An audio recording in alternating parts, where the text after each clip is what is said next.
दोस्तों इस वीडियो में आप लोग सीखने वाले हैं कि उन्नयन कोड क्या होता है, अवनमन कोड क्या होता है और ये दोनों किस स्थिति में बनते हैं। तो ये दोनों कोड आप सभी को समझना बहुत ही महत्वपूर्ण है, क्योंकि इसके बिना प्रश्नावली 9.1 के सभी प्रश्नों को समझना थोड़ा डिफ़िकल्ट होगा, क्योंकि लगभग हर एक प्रश्न में इन दोनों कोडों में से किसी एक का जिक्र ज़रूर है। तो चलिए वीडियो शुरू करते हैं। तो सबसे पहले हम लोग उन्नयन कोड समझ लेते हैं। तो हम लोग ये मान लेते हैं कि आप गए कुतुब मीनार देखने, ठीक है। ये रहा कुतुब मीनार और इसके सामने यहाँ पे आप खड़े हुए हैं। तो जब आप सर को ऊपर करके मान लेते हैं इसके शिखर को देख रहे हैं, सबसे ऊपरा सिरा को, तो आपके आँख और इस शिखर के बीच जो रेखा होगा उसे हम लोग कहेंगे दृष्टि रेखा। यानी आप किसी भी वस्तु को देखेंगे तो आपकी आँख और उस वस्तु के बीच जो रेखा बनेगा उसे हम लोग दृष्टि रेखा कहते हैं, ठीक है। और अगर आप अपनी आँखों से बिल्कुल सामने देखते हैं तो जो ये रेखा बनता है इसे हम लोग क्षैतिज रेखा कहते हैं।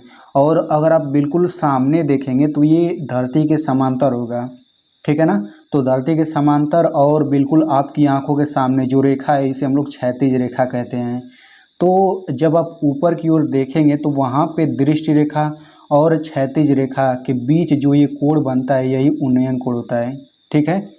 तो आई होप आप समझ गए होंगे उन्नयन कोण। और यहाँ पे आपको ये चीज़ दिख रहा होगा, ये डॉट डॉट करके रेखा, तो ये मैंने क्यों खींचा है इसे हम लोग थोड़ी देर बाद समझते हैं। अब हम लोग समझ लेते हैं कि अवनमन कोण क्या होता है, ठीक है ना। तो जैसे मान लीजिए यहाँ पे एक घर है और इसके ऊपर आप खड़े हैं, यहाँ पे एक फुटबॉल है, ठीक है ना।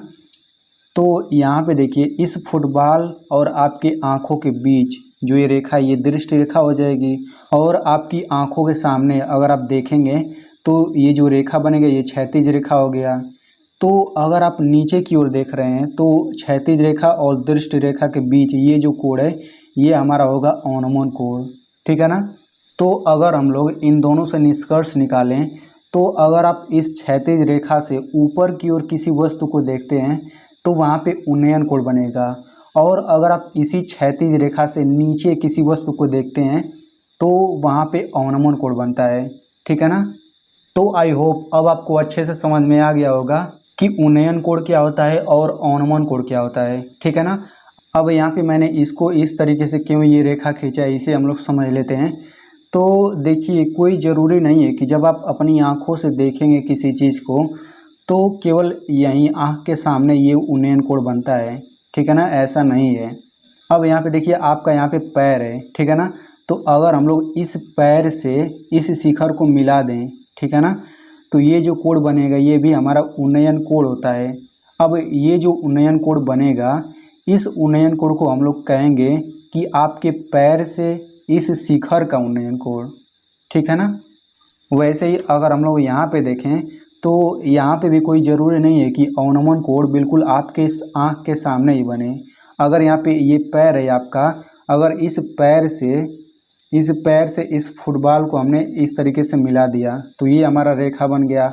और फिर आपके पैर के बिल्कुल सीध में यहाँ पे मैंने रेखा खींच दिया इसके समांतर धरती के, तो ये हमारा क्षैतिज रेखा हो जाएगा, ठीक है ना।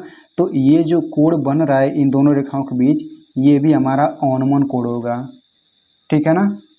तो दोस्तों कमेंट करके ज़रूर बताना कि आपको ये वीडियो समझ में आया या फिर नहीं।